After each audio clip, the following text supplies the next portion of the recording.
In Kelvin scale, boiling point of water is 373 kelvin. Kelvin scale में water का जो boiling जो point होता है वह 373 केल्विन होता है। वाटर का बॉइलिंग पॉइंट हम किसको बोलेंगे? Temperature at which water turns into steam. वह टेम्परेचर जिस पर कि आपका जो वाटर जो है वह स्टीम में कन्वर्ट हो जाता है, उस टेम्परेचर को हम क्या बोलेंगे? बॉइलिंग पॉइंट बोलेंगे। मीन्स यदि हम वाटर को 373 केल्विन देंगे तो वाटर जो है वह स्टीम में कन्वर्ट हो जाता है।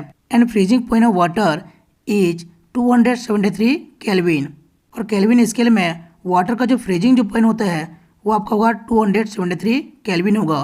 Freezing point means temperature at which water turns into ice.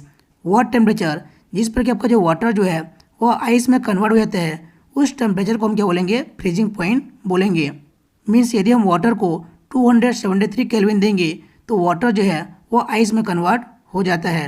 In Celsius scale boiling point of water is 100 degree Celsius and freezing point of water is 0 degree Celsius.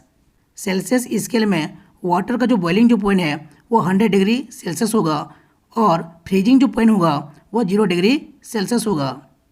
In Fahrenheit scale boiling point of water is 212 degree Fahrenheit and freezing point of water is 32 degree Fahrenheit. Fahrenheit scale में water का जो boiling जो point होता है वो आपका होगा 212 degree Fahrenheit और फ्रीजिंग जो पॉइंट होगा वो 32 डिग्री फ़ारेनहाइट होगा।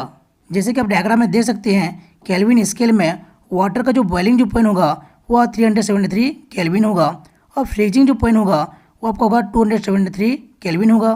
उसी प्रकार सेल्सियस स्केल में वाटर का जो बॉइलिंग जो पॉइंट होगा वो 100 डिग्री सेल्सियस होगा और फ्रीजिंग जो पॉइंट होगा वो आपका होगा 0 डिग्री सेल्सियस होगा।